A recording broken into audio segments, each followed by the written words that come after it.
అధిక బరువు అనేక సమస్యలకు కారణం. సాహితీ యోగా ఆన్లైన్ క్లాసులో జాయిన్ అవ్వండి. నమస్కారం, సుమన్ టీవీకి స్వాగతం.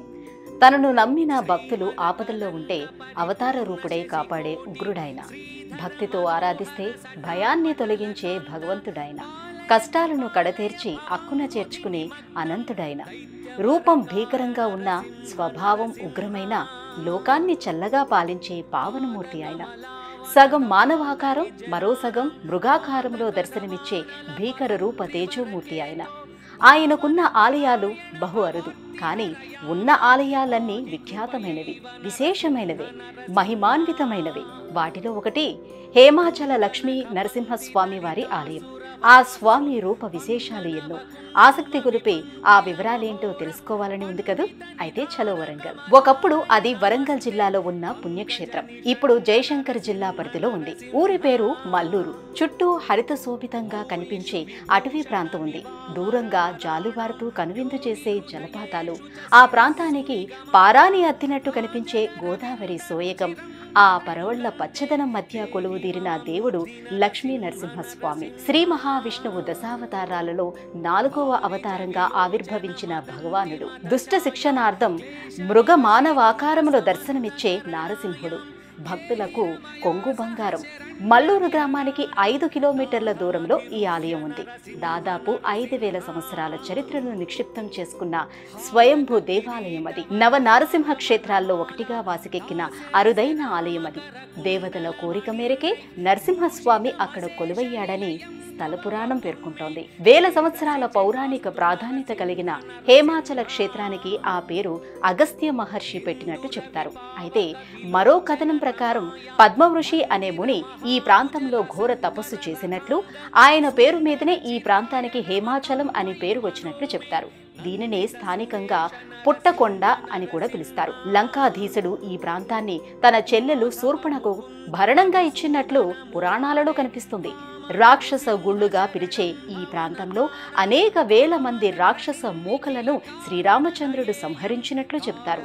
శాతవాహనుల పాలనా కాలంలో దిలీప కులకర్ణి అనే మహారాజుకు స్వామివారు స్వప్నంలో సాక్షాత్కరించి ఓ గుహలో తాను విగ్రహ రూపంలో ఉన్నట్లు సెలవిచ్చాడట. దాంతో వేలాది మంది సైనికులతో ఆ ప్రాంతాన్ని తవ్వించగా స్వామివారి నాభిలో గుణపము దిగి గాయం ఏర్పడిందని, అక్కడ నుండే నిరంతరం స్వచ్ఛ జలం స్రవిస్తున్నట్లు స్థల పురాణము పేర్కొంటుంది. విజయనగర రాజులు, కాకతీయుల పాలనా కాలంలో ఎన్నో మాన్యాలను ఈ ఆలయానికి కానుకలుగా సమర్పించినట్లు శాసనాలు తెలియజేస్తున్నాయి. అలాగే స్వామివారికి అనేక అమూల్య ఆభరణాలను కూడా సమర్పించుకొని తమ భక్తిని చాటుకున్నట్టు చెబుతారు. దేశంలో ఎన్నో నారసింహ క్షేత్రాలు ఉంటే వాటిలో కొండ కోణంలో ఉన్న ఆలయాలు గ్రామాల మధ్య ఉన్నవి ఎన్నో. ఆయా ఆలయాలను ఆనుకుని గ్రామాలు వెలిస్తే హేమాచలం ఆలయానికి 5 కిలోమీటర్ల పరిధిలో ఎలాంటి గ్రామం లేకపోవటం విశేషం. దీనికి కూడా ఎన్నో కథలు ప్రచారంలో ఉన్నాయి. సముద్ర మట్టానికి 1500 అడుగుల ఎత్తులో ఈ ఆలయం ఉంది. ఈ క్షేత్రానికి ఆంజనేయ స్వామి పాలకునిగా కనిపిస్తాడు. ఆయనను శిఖాంజనేయునిగా వ్యవహరిస్తారు.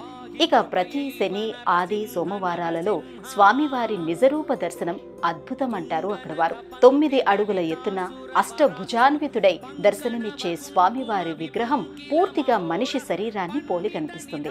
ఎక్కడ తడిమి చూసినా మనిషి శరీరంలా సుతిమెత్తగా కనిపిస్తుంది. విగ్రహంలోని నాభి ప్రాంతం నుండి ద్రవించే పవిత్ర జలాన్ని స్వీకరిస్తే అన్ని రకాల వ్యాధులు నయమవుతాయని, పిల్లలు లేని వారికి పిల్లలు కలుగుతారని ఓ ప్రగాఢ నమ్మకం. పాద ప్రక్షాళన చేస్తూ శుద్ధ జలాలు ప్రవహిస్తూ ఉంటాయి. ఆ జలాలు ఎలా, ఎక్కడి నుంచి వస్తున్నాయో కూడా ఎవరికీ అంతుపట్టని విషయం. ఇక మరెక్కడా లేని విధంగా స్వామివారికి తిలలతో తైలాభిషేకాన్ని నిర్వహించడం వింతగా కనిపిస్తుంది. సహజంగా తిల తైలాభిషేకాలు శని భగవానునికి నిర్వహిస్తారు. కానీ మల్లూరులో మాత్రం నరసింహస్వామి వారికి తైలాభిషేకం అంటే ఎంతో ఇష్టమని అంటారు. ఎవరికైనా కుజదోషం ఉంటే శివార్చనలు, నవగ్రహ పూజలు, కుజునికి జపాలు, దానాలు చేయటం పరిపాటి. కానీ హేమాచలంలో మాత్రం భక్తితో నారసింహుడిని దర్శిస్తే, సేవిస్తే చాలు అన్ని రకాల దోషాలు తొలగిపోతాయని భావిస్తారు. ఇక ఇక్కడ ఉన్న చింతామణి జలపాతానికి ఎన్నో విశేషాలు ఉన్నాయంటారు. కణకణమండే వేసవిలో కూడా చల్లటి నీరు ఆ జలపాతంలో ధారలు కడుతూ ఉంటుంది. పూర్తిగా ఔషధీయ గుణాలతో మిళితమైన ఆ జలాలలో స్నానమాచరించినా లేక సేవించినా శారీరక దోషాలన్నీ హరిస్తాయని చెబుతారు. ఈ ఆలయానికి సమీపంలో ఉన్న ఆంజనేయ స్వామి ఆలయంలో ప్రతిష్ఠిత మూర్తి చాలా ఉగ్ర స్వభావిగా కనిపిస్తాడు. ఇలాంటి ఆలయం దక్షిణాదిలోనే ప్రథమమైనదిగా చెబుతారు.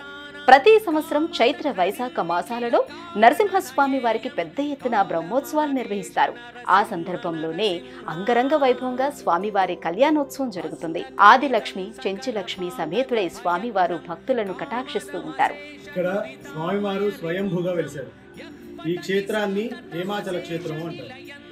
సుమారుగా 3-4 శతాబ్దాల కాలంలో ఈ ప్రదేశాన్ని దిలీపకర్ణి అనే పేరు గల మహారాజు పరిపాలన చేస్తున్నప్పుడు ఆ మహారాజుకి స్వామివారి స్వప్నంలో కనబడి, నేను ఫలానా ప్రదేశంలో కొండపైన గుహాంతర్భాగంలో ఉన్నాను, నన్ను వెలికి తీయండి, బహిర్గతం చేయండి అని కొన్ని గుర్తులు చెప్పారు.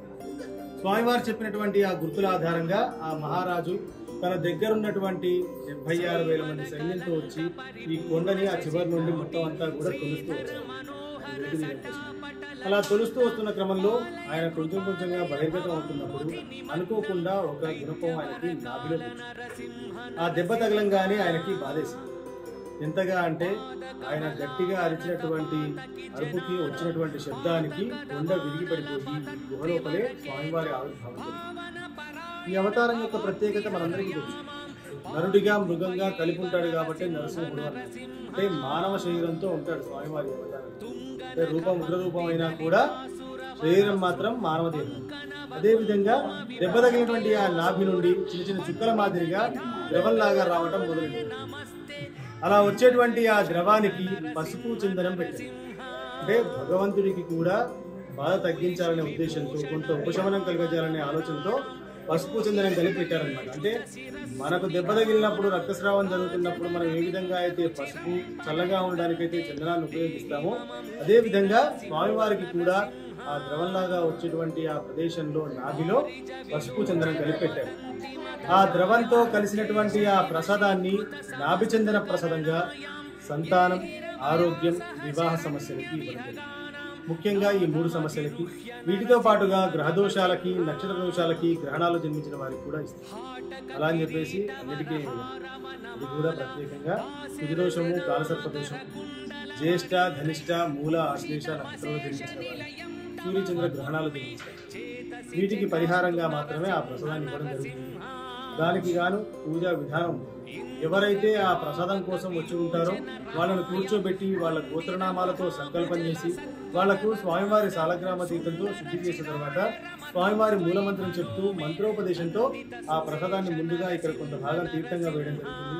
ఆ తర్వాత కొంత ప్రసాదాన్ని ఇంటికి ఇచ్చి అది వాడే పద్ధతి విధానం అంతా కూడా. ఇకపోతే ఇక్కడ ప్రతి శని ఆదివారాల్లో 10:30 నుండి 12:30 గంటల మధ్యన స్వామివారికి నువ్వుల నూనెతో అభిషేకం చేస్తారు. తిలతైలాభిషేకం అంటారు. మామూలుగా అయితే దోష పరిహారార్థంగా కేవలం శనీశ్వరుడికి మాత్రమే చేసేటువంటి తైలాభిషేకం ఇక్కడ విష్ణువుకి ప్రత్యేకం. అంటే ఇక్కడ విష్ణు ఆలయం అయినా సరే తైలంతో అభిషేకం చేస్తారు. అదేంటండి మరి ఆయనకు తప్ప, అంటే శనీశ్వరుడికి తప్ప ఇంకా ఏ ఆలయంలోనూ తైలాల అభిషేకానికి పూజలకి ఉపయోగించారు కదా, మరి ఇక్కడ ఎందుకు చేస్తున్నారు అంటే కేవలం ఒక్క శని దోషమే కాకుండా తన భక్తులకు ఉన్నటువంటి అన్ని రకాల దోషాలు, బాధలు, పీడలు, సమస్యలు తగ్గించడం కోసం, ఏవైనా కోరికలుంటే నెరవేర్చడం కోసం ఆయనే స్వయంగా అడిగి చేయించుకుంటారు. అంటే భగవంతుడు స్వయంగా తన భక్తుల కోసమని అడిగి చేయించుకోవడం వల్ల ఇక్కడ ప్రత్యేకంగా తైలంతో అభిషేకం చేస్తారు. అభిషేక సమయంలో అలంకారం లేకుండా స్వామివారిని నిరూపణిస్తారు. కింద చింతామణి అంటారు ఆ ప్రదేశాన్ని. అక్కడ వస్తున్నటువంటి ఆ నీటి ధార ఇక్కడ స్వామివారి పాదాల కింద నుండి మొదలైంది. అయితే ఇక్కడ నుండి మొదలై రావడంలో ఆ తీర్థజలం భూమి పొరల్లోంచి అట్టడుగు భాగాల్లో తిరుగుతూ పారుతూ వస్తున్నప్పుడు ఇదంతా అడవి ప్రాంతం అవడం వల్ల ఆకులు, వేర్లు, చెట్లు, మూలికలు అన్నీ కలుపుకుంటూ ఎక్కడెక్కడో తిరుగుతూ వస్తుండడం వల్ల నీళ్ళకి ఔషధ గుణాలు ఉంటాయి. వాటికి ఉన్నటువంటి ఆ ఔషధ గుణాల కారణంగా ఎంత కాలం అయినా, ఎన్ని సంవత్సరాలైనా చెడిపోకుండా నిల్వ ఉంటాయి. అలాగే నరసింహ జయంతి, వైకుంఠ ఏకాదశి పర్వదినాలలో ప్రత్యేక ఉత్సవాలు నిర్వహిస్తారు. ఏటూరు నాగారం, భద్రాచలం మార్గంలో ఉన్న ఈ క్షేత్రాన్ని దర్శించుకునేందుకు భక్తులు పెద్ద సంఖ్యలో వస్తూ ఉంటారు. సుమన్ టీవీలో మీ పర్సనల్ అండ్ బిజినెస్ ప్రమోషన్స్ కోసం కింది నెంబర్కి కాంటాక్ట్ చేయండి.